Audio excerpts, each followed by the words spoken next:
Hello everyone. सो मैंने पिछले कुछ दिनों में बहुत सारे ऐसे स्टूडेंट्स को देखा है जो कि आंसर राइटिंग में डाउट्स फेस कर रहे हैं। आंसर राइटिंग में उनको प्रॉब्लम्स हो रही हैं। This will be the only answer writing video you need for your boards 2026।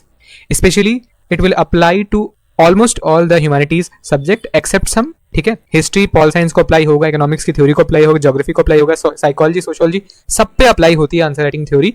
You just have to sit and watch. जो आपको आंसर राइटिंग के फीचर्स एंड वैल्यूएबल इनसाइट्स मिलते रहेंगे, उनको अगर आप नोट करना चाहते हो तो प्लीज कॉपी लेके बैठो। अगर आप नोट नहीं करना चाहते तो प्लीज इस वीडियो को बार बार विजिट करना और अपनी आंसर राइटिंग को और ज्यादा स्ट्रेंथन कर लेना before boards. So let's begin. तो फर्स्ट ऑफ ऑल मैं एक चीज एड्रेस करना चाहूंगा when we talk about this answer writing. ठीक है, आपके जितने भी क्लास के टीचर्स होंगे, आपने बहुत सारे बाकी टॉपर्स को देखा होगा, दे ऑलवेज टॉक अबाउट कि आंसर राइटिंग अच्छी होनी चाहिए, प्रेजेंटेशन अच्छी होनी चाहिए, आंसर इस तरह से लिखना चाहिए। तो सबसे पहले आपके दिमाग में क्वेश्चन आता होगा कि क्यों, वाई सर्टेन वे, क्यों लिखूं, why do we want to write our answers in a certain way, उसका रीजन क्या है।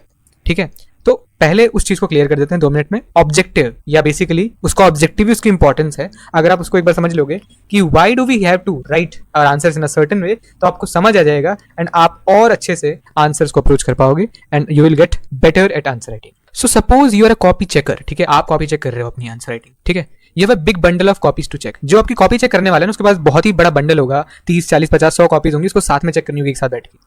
What will you expect from the answer sheets? तो आप एक्सपेक्ट क्या करोगे आंसर शीट से? Answers written in a clumsy paragraph manner. ठीक है, एकदम अस्त व्यस्त करके डिसऑर्गेनाइज मैनर में लिख रखा है, पैराग्राफ बना के बड़े बड़े, जैसे आपकी एनसीईआरटी बोरिंग लगती होगी आपको वैसे लिख रखा है। Very have to focus hard. जब एनसीईआरटी पढ़ते हैं तो फोकस करना पड़ता है बहुत ज्यादा हार्ड, तब जाके आपको मेन इंपॉर्टेंट पॉइंट्स मिलते हैं। कितना बोरिंग है और कितना इरिटेटिंग है वो। Deduct from the answer whether you have written the required and the right information for the question और नॉट। और उनको गो थ्रू करना पड़ेगा ईच एंड एवरी वर्ड, जिससे कि वो इंपॉर्टेंट चीजें डिडक्ट कर पाए, आपको मार्क्स दे पाए।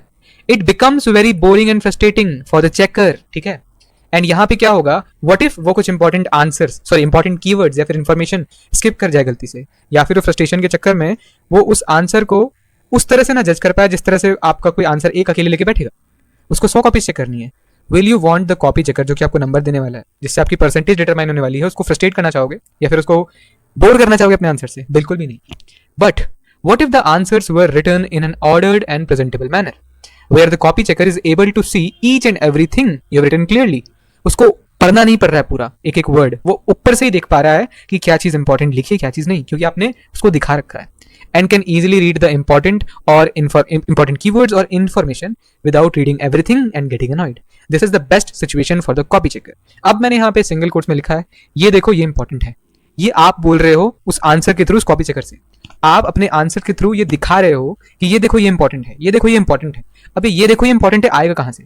जब आप आंसर को एक प्रेजेंटेबल और एक डिफरेंट मैनर में शो करोगे, एक बेटर मैनर में शो करोगे। Now you understand the objective behind it. अब आप समझ गए हो कि आपको आंसर राइटिंग एक तरीके से क्यों करनी होती है।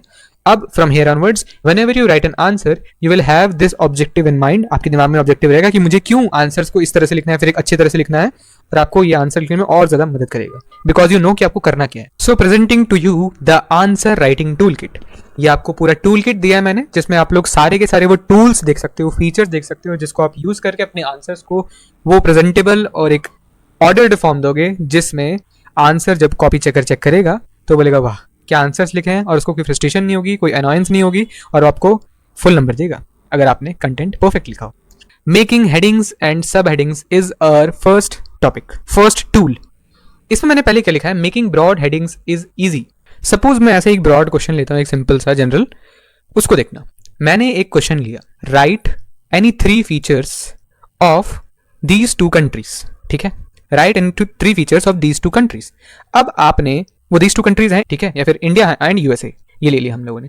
अब मुझे हेडिंग बनानी है। ब्रॉड हेडिंग मेरी क्या है, इंडिया। ठीक है, ब्रॉड हेडिंग मेरी है इंडिया। कितना इजी था ना, ब्रॉड हेडिंग बनाना कितना इजी था। That is why making broad headings is easy. But अब मुझे 3 फीचर्स लिखने हैं इंडिया के। अब अगर मुझे 3 फीचर्स लिखने हैं तो अब मुझे बाकी कोई हेडिंग नहीं पता है, मुझे वो हेडिंग खुद से बनानी है। दैट मीन्स कि मुझे आर्ट ऑफ मेकिंग सब हेडिंग्स को सीखना पड़ेगा। अब हेडिंग बनाने से पहले मुझे पता होना चाहिए कि मैं क्या वो 3 फीचर्स प्रेजेंट करने वाला हूँ। पहला मैं फीचर प्रेजेंट करने वाला हूँ कि मेरी कंट्री बहुत ही कल्चरली और रीजनली और रिलीजनली हर तरीके से डाइवर्स है, बहुत ज्यादा। हमारे डेमोग्राफिक जो है वो बहुत ही ज्यादा डाइवर्स है। सो मैं इसकी पॉइंट हेडिंग क्या बना सकता हूँ, सब हेडिंग क्या बना सकता हूँ। हम लोग अपनी कंट्री के लिए एक बहुत ही फेमस एक टर्म यूज करते हैं, terminology, which is unity in diversity. So first point में बना दूंगा यूनिटी इन डाइवर्सिटी। या फिर हम बोल सकते हैं कि रिसोर्सफुली रिच है हम लोग, ठीक है।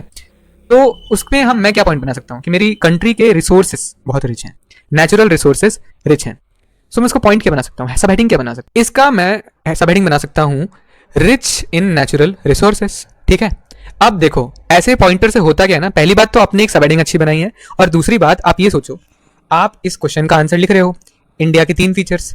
इमेजिन आपने इन सब हेडिंग्स के अंदर यानी कि इन पॉइंट्स के अंदर नंबर 1 नंबर 2 के अंदर दो लाइन और लिख रखी होंगी अंदर, बट जो चेकर है उसको ऑलरेडी पता चल गया कि आपने क्या लिखा है, बिकॉज आपने पहले में यूनिटी इन डाइवर्सिटी यानी कि डाइवर्सिटी की बात करी है, दूसरे में आपने नेचुरल रिसोर्सेज में कैसे रिच है हम लोग उसकी बात करी है। अब जो तीसरा पॉइंट है वो आप पॉपुलेशन का जो फैक्टर है ना हमारा, उस पर बना सकते हो।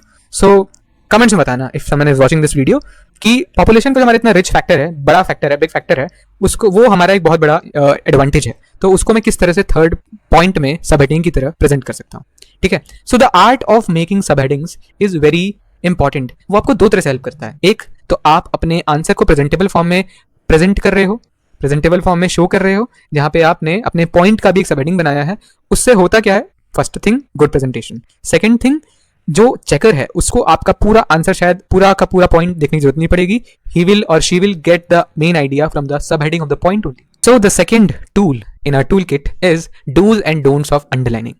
आई अज्यूम कि आप में से जितने भी लोग आंसर राइटिंग में अच्छे हो या बुरे हो, आप लोग अंडरलाइन तो करते होगे, बट डूज या डोंट्स क्या है ये देख लेते हैं, because it is very important. Does है underlining terms which look important, ठीक है, जितने इंपॉर्टेंट आपको टर्म्स लगते हैं उनको आप अंडरलाइन करते हो। दूसरा है अंडरलाइनिंग स्टेटमेंट्स या कीवर्ड्स जो आपने डायरेक्टली एनसीईआरटी से लिखे हैं, क्योंकि इंपॉर्टेंट है तो आप उसको भी अंडरलाइन कर सकते हो। बट डोंट्स क्या है, डोंट ओवर अंडरलाइन या don't underline everything that looks important. क्यों नहीं करना है, हर चीज को आप अंडरलाइन ही कर दोगे ना। इमेजिन करो कि आपने 2 लाइन लिखी थी, अब उस 2 लाइन में से आपने 1.5 लाइन तो बेसिकली अंडरलाइन ही कर दी, यानी कि 70% से ज्यादा कंटेंट आपने अंडरलाइन ही कर दिया, तो उसमें इंपॉर्टेंट बचा ही क्या।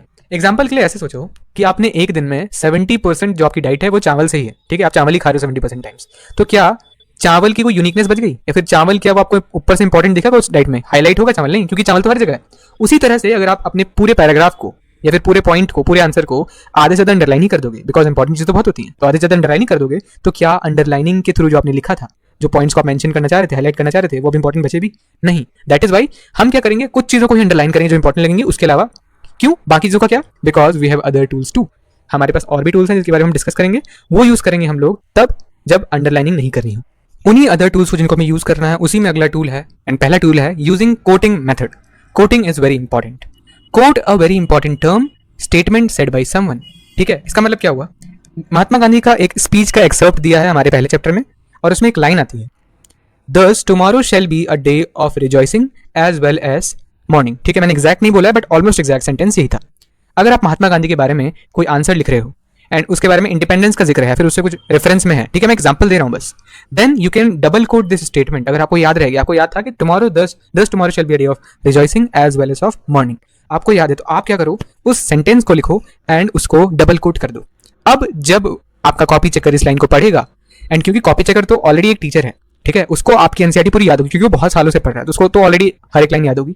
And when he will see कि मैं जो 10 साल से पढ़ रहा हूँ मुझे तो हर लाइन याद है, बट जो बच्चा सिर्फ 1 साल से एनसीईआरटी पढ़ रहा है उसको भी इतनी अच्छी तरह से एनसीईआरटी की समझ है, देन ही विल और she will gate impressed, and उससे आपके मार्क्स बढ़ने की और ज्यादा प्रोबेबिलिटी बढ़ जाएगी। अगला है अ डायरेक्ट लाइन फ्रॉम एनसीईआरटी, ठीक है, सेम वही इंपैक्ट पड़ेगा कॉपी चेकर पे। तो आप अगर आप कोई डायरेक्ट लाइन उठाते हो, ठीक है, एनसीईआरटी से, तो उसको भी प्लीज हाईलाइट करो by quoting it in your answer. I suppose कि आपको पता चल गया कि कोटिंग की भी कितनी इंपॉर्टेंस रहती है हमारे आंसर फ्रेमिंग में। Next tool in our tool kit is using upper case method, ठीक है, इसका मैंने बहुत ज्यादा यूज किया है, बिकॉज हम अपने सीबीएसई के आंसर्स में हम लोग अलग अलग पेन का यूज नहीं कर सकते, कलर के पेन्स का, हम हाईलाइटर का यूज नहीं कर सकते, हम ब्लैक पेन का भी यूज नहीं कर सकते। So we have to develop different techniques for highlighting different things. उसी तरह से है upper case method. So just see this, use of upper case should be minimal whenever you run out of other tools, this use this, okay. अब आप सिर्फ इसको पढ़ो, जब आप इसको पढ़ते हो तो आपको पहले ही इस पूरे लाइन में एक चीज हाईलाइट हो जाती है, विच इज मिनिमल। तो आपको समझ आ गया होगा कि why we have to use upper case method. जिस तरह से हम कोटिंग का यूज कर रहे हैं उस तरह से हम अपर केस का यूज नहीं करेंगे, बट हम अपर केस का वहां पे यूज कर सकते हैं जहां पे हम अंडरलाइन ना कर रहे हो, हम अपर केस का वहां पे यूज कर सकते हैं जहां पे हम कोट ना कर रहे हो। एंड एक चीज बहुत याद दिमाग में रखनी है, स्टेटमेंट्स को अपर केस मत करना प्लीज, क्योंकि आप अपर केस में पूरे स्टेटमेंट को लिखोगे, it will look very unorganised and very unprofessional. Rather specific words और टर्म्स को आप अपर केस करना। Now just see this example, India is a kaleidoscope of languages, festivals and landscapes, ठीक है, फुल स्टॉप लगा देते हैं यहाँ पे, फुल स्टॉप नहीं लिखा है। India is a kaleidoscope. अब देखो मुझे यहाँ पे बहुत सारे इंपॉर्टेंट टर्म्स थे, हालांकि आपको एक पे एक लाइन में इतना नहीं करना है, but treat it as a paragraph. अगर आपका ये पैराग्राफ है एंड अब देखो India which was a term and बहुत इंपॉर्टेंट था, इसमें बेस्ट सूट करता था कि मैं इसको अपर केस कर दूं, मैंने इसको अपर केस कर दिया, वो वाला टूल हमारे यहाँ पे यूज हो गया। कैलिडोस्कोप ये एक ऐसा वर्ड है जो कि बहुत ही यूनिक है एंड बहुत ही इंपॉर्टेंट लगता है इस स्टेटमेंट के लिए, तो मैंने इसको डबल कोट कर दिया, परफेक्टली सूटेड। अब कुछ फीचर्स थे इंडिया के, लैंग्वेजेस, फेस्टिवल्स एंड लैंडस्केप्स, उसको मैंने अंडरलाइन कर दिया। अब इमेजिन करो कि मैं इन तीनों को ही, जो तीनों इंपॉर्टेंट चीजें, इनको सिर्फ अंडरलाइन कर देता, सो आपको मेरा चावल वाला एग्जांपल याद आएगा। एंड उसी तरह से कैलिडोस्कोप के पे कितना परफेक्टली सूट करता है डबल कोट्स, इसी तरह से आपको भी अपर केस मेथड या फिर डबल कोटिंग या सिंगल कोटिंग या फिर अंडरलाइन मेथड, इन चीजों का यूज करना है। इसीलिए मैंने जितने टूल्स बताया और उनके बारे में बताया, it is very important that you consider those points effectively. अब ये नीचे पढ़ो, प्रेजेंटेबल बनाना है ना कि कंफ्यूजिंग एंड ओवरवेलमिंग। ओवरवेलमिंग कब होगा? बहुत ज्यादा भरने पे, जब आप हर एक वर्ड को, हर एक लाइन को अंडरलाइन, डबल कोट या फिर अपर केस कर रहे हो। मैंने आपको बता दिया कि किस तरह से इन तीनों ही हाईलाइटिंग मेथड्स का यूज करना है एंड ओवर यूज नहीं करना है, then only it will look presentable. अगला टूल जो है हमारे टूल किट में वो है use of flow charts and timelines. अब ये पढ़ो, मेक फ्लो चार्ट्स और timelines only when necessary. Let's understand this with an example. देखो एक क्वेश्चन है, explain any 4 outcomes of Lok Sabha elections of 1977 and this is a 4 marker question. अब 4 outcome बताने Lok Sabha elections of 1977, ठीक है। जितना मुझे याद है, मैं थोड़ा रिटेन, मतलब मुझे देखते हैं मुझे रिटेन है कि नहीं कितनी चीजें। देखो मैं 4 आउटकम बताता हूं आपको। पहला आउटकम ये है कि कांग्रेस पहली बार नेशनल लोकसभा इलेक्शंस हारी थी for the first time in history, ठीक है। जनता पार्टी जो है वो हमारी गवर्नमेंट एस्टैब्लिश करती है, गवर्नमेंट फॉर्म करती है, दे वन, ओके। सेकंड आउटकम हम लिख सकते हैं कि first time a non Congress government was formed in the centre. Third point हम लिख सकते हैं कि the first prime minister and the first non Congress prime minister became Morarji Desai. Fourth point हम लिख सकते हैं कि संजय गांधी एंड इंदिरा गांधी दोनों ही अपनी खुद की सीट से हार गए हैं, अमेठी एंड रायबरेली, याद है मुझे, ठीक है। ऐसे आप 5 पॉइंट बना सकते हो, ठीक है। चरण सिंह एंड वो सब डिप्टी प्राइम मिनिस्टर थे, वो सब बना सकते हो, बहुत सारे पॉइंट्स हैं, देखो मुझे याद है। इस तरह से आपको भी याद होने चाहिए, इस तरह से आपको भी 4 आउटकम्स मुझे याद हो, 6 आउटकम्स याद होने चाहिए, और उनमें से सारे जो सबसे इंपॉर्टेंट है वो आप कंसिडर करो। अब देखो मैंने जो 4 आउटकम्स बताए, आपको लग रहा है कि इसमें कुछ फ्लोचार्ट बनाने लायक है? बिल्कुल भी नहीं है। And the second thing is this is a 4 marker, तो हमें फ्लोचार्ट उतना नेसेसरी है भी नहीं। तो इस वाले क्वेश्चन में क्या मैं फ्लोचार्ट बनाऊंगा? बिल्कुल भी नहीं। ये टाइमलाइन बनाऊंगा? नहीं। Next is trace the evolution. Okay, मैंने भी पूरा आंसर, पूरा क्वेश्चन नहीं पढ़ा है, बट मुझे एक वर्ड दिख गया, इवोल्यूशन। अब ये बहुत रेयर होगा जहां पे आपको टाइमलाइन बनानी पड़ेगी या टाइमलाइन बनानी चाहिए। वैसे टाइमलाइन बनाना इज नॉट नेसेसरी, बट अगर आप बनाओगे तो आपको फायदा होगा। Trace the evolution of the United Nations since its establishment in 1945। अब मुझे कुछ नहीं पढ़ना, बट आई नो कि अगर इवोल्यूशन की बात हो रही है, यानी कि time period to time period हम ट्रैवल करने वाले हैं, और इसमें बेस्ट केस सिनेरियो क्या होगा कि मैं एक टाइमलाइन के थ्रू भी आपको बता दूं कि कैसे इवोल्यूशन हुआ। सो क्या मैं इसमें टाइमलाइन या फ्लोचार्ट बना सकता हूं? Yes, definitely. थर्ड है describe the contributions of Krishnadeva Raya, ठीक है। ये एक 8 मार्कर है, तो इसमें आप डेफिनेटली टाइमलाइन या फिर फ्लोचार्ट्स कंसिडर कर सकते हो। इसमें टाइमलाइन किस तरह से बन सकती है? हम जो उन्हें अलग अलग डेवलपमेंट्स के, बीजापुर को हराया, उन्हें अपनी बेसिकली नागलापुरम बनाया, ठीक है, ये सब जो चीज़ें उन्हें करी, इनकी एक स्पेसिफिक डेट्स हैं। सो आप उसकी एक टाइमलाइन बना सकते हो कि उन्हें 1507 में क्या किया, 1520 में क्या हुआ था, 1529 में आई गेस उनकी डेथ हुई थी ना, ऐसा ही कुछ था। तो इस तरह से आप पूरी टाइमलाइन बना सकते हो। एंड यहाँ पे आप लिख सकते हो यहाँ ये हुआ, यहाँ ये हुआ, यहाँ पे उनकी डेथ हुई, यहाँ पे उनका शुरू हुआ था, ठीक है, यहाँ पे बीजापुर सल्तनत को हराया था। इस तरह से आप बना सकते हो। एंड इमेजिन आपने 8 मार्कर लिखा है एंड आपने जो इसकी इंपॉर्टेंट चीजें हैं थ्रू टाइमलाइन इसमें ही कवर कर दी हैं, तो आपका जो कॉपी चेकर है वो कितना ज्यादा इंप्रेस हो जाएगा। यहाँ पे मुझे एक में भी फ्लोचार्ट की जरूरत नहीं पड़ी, but I will show you in other sample जहाँ पे फ्लोचार्ट की बहुत जरूरत पड़ती है। 6th टूल या फिर एक फीचर है, एक हैबिट है, वो है पैराग्राफ टू पॉइंटर्स। जब भी हम किसी क्वेश्चन के बारे में सोचना शुरू करते हैं, फिर हम उसके आंसर के बारे में सोचते हैं। जब हम आंसर के बारे में सोचते हैं तो हम आंसर अपने दिमाग में पहले बनाते हैं, और जब हम आंसर दिमाग में बनाते हैं तो हमारा जो आंसर होता है ना हमारे दिमाग में, हमारी इमेजिनेशन में, वो बहुत ही क्लमसी फॉर्म में होता है, एक पैराग्राफ फॉर्म में होता है। बट आप आज से जब भी कोई क्वेश्चन पढ़ोगे और आंसर के बारे में सोचने लगोगे, सो आप आज से ये हैबिट बनाओ कि आप पॉइंटर्स के फॉर्म में उसको दिमाग में ही कन्वर्ट कर लोगे। जब मैंने आपको शुरुआत वाले जो टूल्स में बताया था कि आपको कैसे हेडिंग्स से सब हेडिंग्स बनानी है, वो भी आपका दिमाग में ही हो रहा है। उस तरह से जब भी आप पहली दफा आंसर को कंस्ट्रक्ट करना शुरू कर रहे हो दिमाग में, तो आपको तुरंत पैराग्राफ से उसको पॉइंटर्स में कन्वर्ट करना है। ये आपका आज से हैबिट नहीं बन जाएगी, 1-2 दिन में नहीं होगा, but you do it if you do it consistently. और जब आप क्वेश्चन को सोचो तो आप तुरंत पॉइंटर्स बनाते जाओगे। ये पहला पॉइंट हो गया, दूसरा पॉइंट हो गया, फिर मैं तीसरा पॉइंट लिखूंगा, फिर ये तीसरी हेडिंग आ जाएगी, सब हेडिंग आ जाएगी, फिर ये तीसरा पॉइंट, चौथा पॉइंट, पांचवा पॉइंट, ऐसे आप उसको दिमाग में कंस्ट्रक्ट कर लो। सो इमेजिन जब आप लिखना शुरू करोगे तो आपको सिर्फ लिखना है, क्योंकि आपने दिमाग में सब कुछ कंस्ट्रक्ट कर चुका है। This should happen before your exam. At the end आपका एंड गोल यहाँ पे ये होना चाहिए कि जब आप कोई क्वेश्चन पढ़ रहे हो, ठीक है, ऑलरेडी आप एनसीईआरटी 3 बार पढ़ चुके हो तो आपको कंटेंट तो पूरा आता होगा कि आपको क्या लिखना आपको पता है, बट आपका जो पूरे आंसर राइटिंग का स्ट्रक्चर है ना, प्रेजेंटेशन, वो आपको दिमाग में ही हो गया। ये इस एंड गोल तक आपको पहुंचना है। अब आता है हमारा 7th tool which is use of introduction and conclusion, ठीक है, फॉर एसएटी क्यूज। जब आप शॉर्ट आंसर टाइप क्वेश्चंस लिख रहे हो तो मेरा मानना है कि अगर आप कोई 4 नंबर या 3 नंबर के क्वेश्चन का आंसर लिख रहे हो तो यहाँ पे वन लाइनर से लिखना चाहिए, इंट्रो या फिर आउट्रो, आपको इससे ज्यादा लिखने की जरूरत नहीं है। And because they are short answers तो यहाँ पे आप नॉट कोई भी इंपॉर्टेंट इन्फॉर्मेशन कंक्लूजन इंट्रोडक्शन में ऐड नहीं करने वाले हैं, ठीक है। अब बात करते हैं लॉन्ग आंसर टाइप क्वेश्चंस। अब ये स्पेसिफिकली 8 मार्कर्स के लिए 3 to 4 लाइनर्स, बट अगर आप एक 6 मार्क्स का आंसर लिख रहे हो तो वहां पे आप 2 से 3 लाइन का ही इंट्रोडक्शन और कंक्लूजन लिखिए, विच इज सफिशिएंट। बट अगर आप 8 मार्कर लिख रहे हो तो एटलीस्ट 3 to 4 लाइन्स का इंट्रोडक्शन और कंक्लूजन लिखिए। एंड यहाँ पे you should add something important, मतलब कुछ तो आप उसमें इंपॉर्टेंट ऐड करो। ऐसा नहीं होना चाहिए कि आपने कुछ भी लाइन लिख दी है कि this is this this this this, ऐसा नहीं होना चाहिए कि आपने क्वेश्चन की वही लाइन छाप रखी हो इंट्रोडक्शन और कंक्लूजन में, क्योंकि ये लॉन्ग आंसर्स हैं एंड आप इतना पढ़ चुके हो तो आपको कुछ तो एक्स्ट्रा पता होगा जो कि आप इंट्रोडक्शन और कंक्लूजन लिख सकते हैं। एक एग्जांपल देता हूँ, जैसे कि अगर आप जब इंट्रोडक्शन लिख रहे हो ना विजयनगर एम्पायर का, कोई क्वेश्चन आया विजयनगर एम्पायर के बारे में आपको बताना है, तो आप जब विजयनगर एम्पायर के बारे में लिख रहे हो इंट्रोडक्शन, तो वहां पे आप उसको अगर आप कर्नाटका साम्राज्यमू की तरह एड्रेस करोगे, विजयनगर एम्पायर ना लिख के वहां पे कर्नाटका साम्राज्यमू लिख के उसको एड्रेस करोगे और फिर इंट्रोडक्शन लिखोगे उस तरह से फ्रेम करोगे, then it will create much more impression, ठीक है। आप कुछ एक्स्ट्रा ऐड भी कर रहे हो और आप उसको इंट्रोडक्शन के लिए लिख रहे हो, आपने कुछ अननेसेसरी इन्फॉर्मेशन ऐड नहीं करी, बल्कि आपने विजयनगर एम्पायर को ही एज कर्नाटका साम्राज्य में प्रेजेंट किया है। अब सी दिस इंट्रोडक्शन जो है वो आपका लॉन्ग आंसर्स में एक सिनॉप्सिस होना चाहिए। सिनॉप्सिस का मतलब क्या होता है? सिनॉप्सिस का मतलब होता है कि बेसिकली आपको एक समरी प्रोवाइड करनी है इंट्रोडक्शन में। अगर आप 3 चैलेंजेस के बारे में लिखने जा रहे हो जो कि इंडिया ने फेस करे on the eve of independence, तो आप इंट्रोडक्शन में ही लिख सकते हो कि द इश्यूज इंडिया फेस्ड और the problems India faced were concerned with unity, establishing democracy and welfare, ठीक है। इस तरह से आप लिख सकते हो, मतलब शॉर्ट में आप पूरा एड्रेस नहीं कर रहे हो, आप पूरा नहीं बता रहे हो कि आप क्या लिखने वाले हो, बट आप एक समराइज्ड फॉर्म में इंट्रोडक्शन को पेश कर रहे हो, आपके जो बॉडी है, आपका जो मेन आंसर है उसमें क्या आने वाला है। इसी तरह से अगर आप शॉर्ट आंसर्स लिख रहे हो जो कि आपके वन लाइनर ही होने वाले इंट्रोडक्शन, तो वहां पे बस ट्रेलर दो, ठीक है, बस एक ट्रेलर दो कि क्या होने वाला है। इसमें आप ये भी कर सकते हो कि जब आपका क्वेश्चन लिखा है उसी की क्वेश्चन की कुछ लाइन लेके आप उसको ट्रेलर दो, उसी से आप इंट्रो दे दो, इसी तरह से आप प्रेजेंट कर सकते हैं। Then comes conclusion. तो कंक्लूजन में हम शॉर्ट आंसर टाइप के लिए क्या कर सकते हैं? बेसिकली कुछ नहीं करना ज्यादा, बिकॉज हम वन लाइनर लिख रहे हैं और ज्यादा इन्फॉर्मेशन 3 to 4 मार्क्स वाले हैं ये। कंक्लूडिंग रीजन गिवन, ठीक है, वही बेसिकली अगर कोई क्वेश्चन आया था हाउ दिस हैपेंड या व्हाई दिस हैपेंड, तो आप कंक्लूजन में वही लिख रहे हो कि these were the reasons why this happened, या फिर 1-2 लाइन और ऐड कर दे रहे हो, या फिर कुछ इंपॉर्टेंट ऐसे ऐड कर दे रहे हो। You get my point.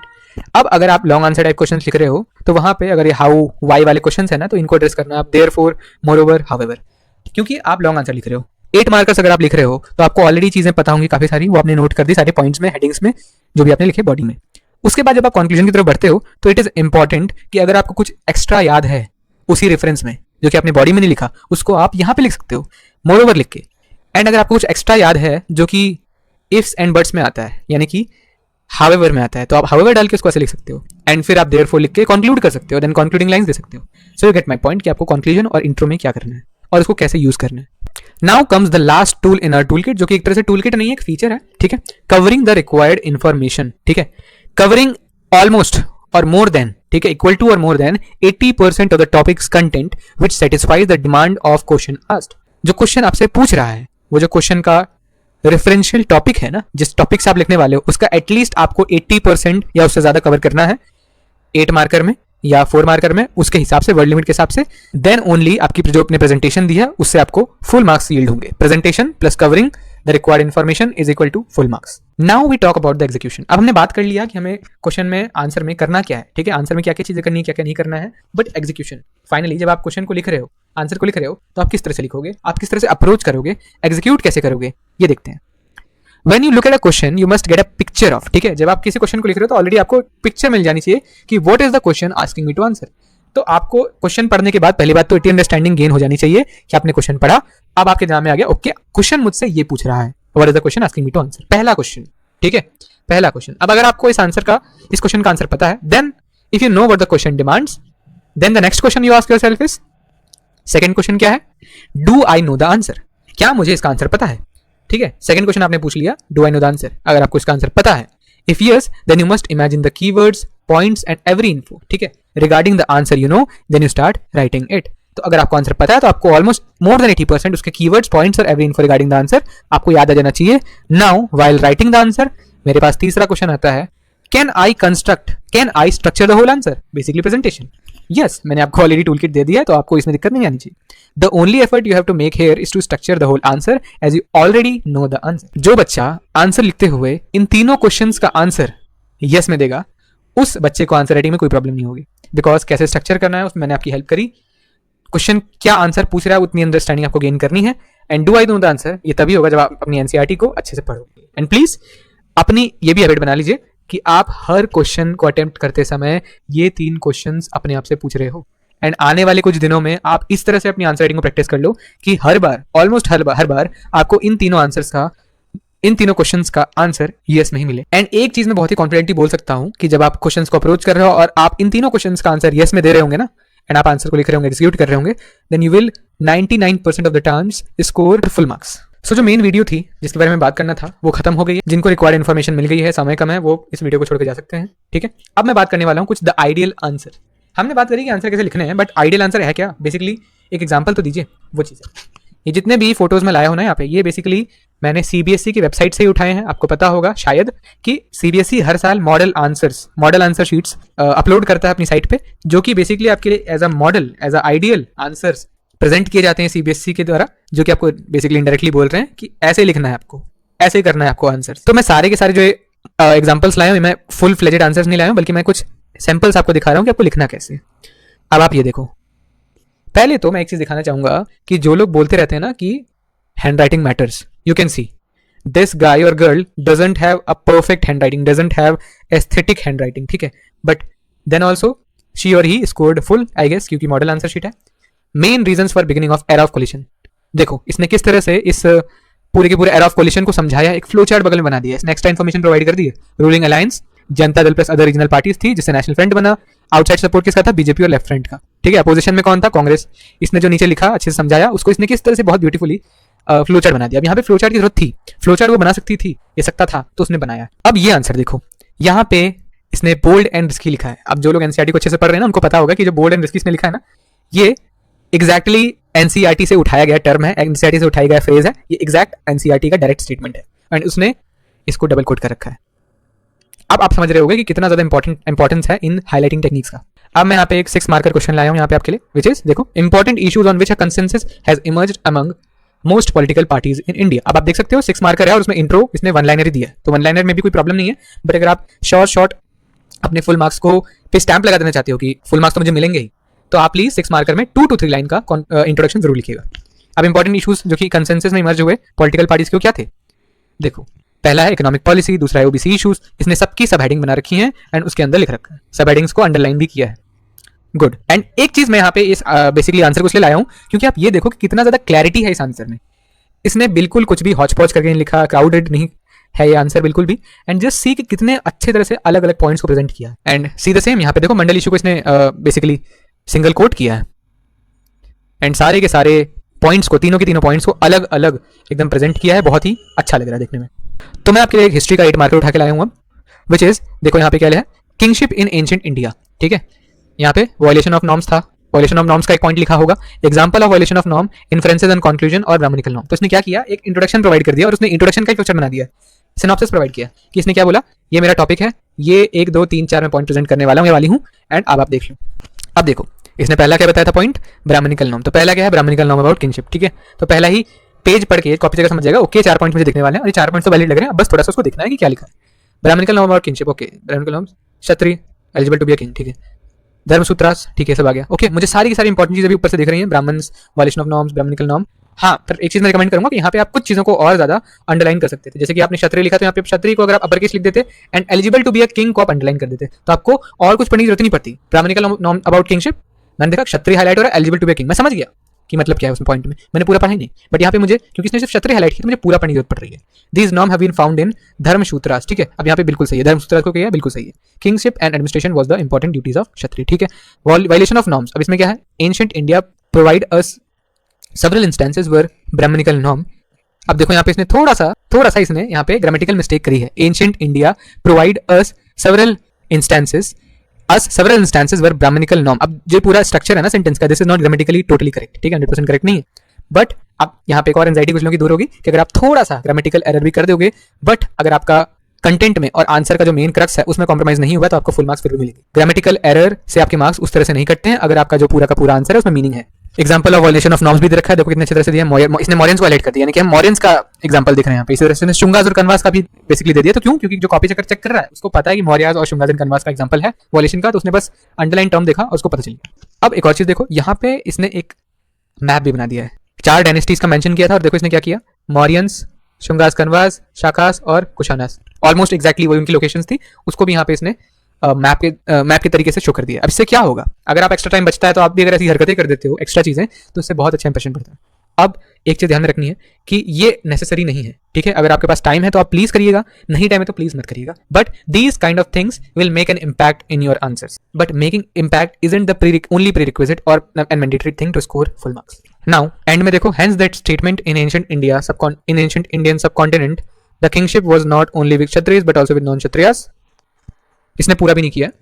Hence the statement in ancient India subcontinent the kingship was not only with Kshatriya but also with non-Kshatriya is true या फिर is right, ठीक है, is proved। इस तरह से इसको पूरा करना चाहिए था, बट उसने पूरा नहीं किया। But then also sure he got full marks and उसने conclude भी किया है, ठीक है, इवन दो हाफ ही किया बट कंक्लूड किया। तो अब आप लोगों को आइडिया लग गया होगा कि किस तरह से आपको आंसर राइटिंग करनी है। और कुछ लोगों के मतलब कुछ आपको एरर्स भी इसमें दिखे, एक मैंने एरर ये दिखा दिया, छोटा सा एरर, एंड एक ग्रामेटिकल एरर भी दिखा दिया। सो नाउ आई थिंक आपको पता चल गया होगा कि छोटी छोटी माइनर मिस्टेक्स के बावजूद भी आप 100 मार्क्स स्कोर कर सकते हो। So in this video I provided you a toolkit कि आप किस तरह से अपने आंसर्स को लिखो उन टूल्स का यूज करके। I provided you with an objective, अगर आप उस ऑब्जेक्टिव को अच्छे से समझो एंड उस ऑब्जेक्टिव को ध्यान में रखते हो अपने सारे आंसर्स को लिखोगे, so will eventually gate better at answer writing. Thirdly I provided you the execution, ठीक है, वो जो 3 क्वेश्चन प्रोवाइड करे, अगर आप उस 3 क्वेश्चन अप्रोच को अपने आंसर राइटिंग में फॉलो करोगे, then also your answer writing will get better and even you will reach the best of your abilities. So that was it for this video. Thanks for watching. I hope you like the video. अगर आपको कोई valuable insights अच्छे लगे हो तो please उसको comment में address करना, उससे मुझे कुछ मोटिवेशन मिलेगी और अच्छा काम करने के लिए और अच्छे से मेहनत करने के लिए। एंड सेकंडली, अगर आपको कुछ ऐसी चीज लगी हो जो मैंने अननेसेसरी बोली हो या फिर कुछ आपको लगा हो कि दिस वाज रॉन्ग, अगर ऐसा भी कुछ लगा हो, प्लीज इम्परफेक्ट लगा हो तो उसको भी प्लीज एड्रेस करना। थर्डली, कोई डाउट हो जिसके बारे में आप चाहोगे कि मैं वीडियो बनाऊं या फिर कुछ ऐसे ही नॉर्मल डाउट हो जो आप जिसका आप आंसर चाहते हो मुझसे, सो प्लीज उसको भी कमेंट सेक्शन में लिखना। And suggestion for the next video, क्या डाउट है, क्या चीज़ है। I won't be able to create any lecture in this session, I am sorry for that, but if you have any doubt जिस पे आप या फिर कोई बिगर क्वेश्चन जिस पे आप वीडियो चाहोगे, then please comment down below. Thanks for watching.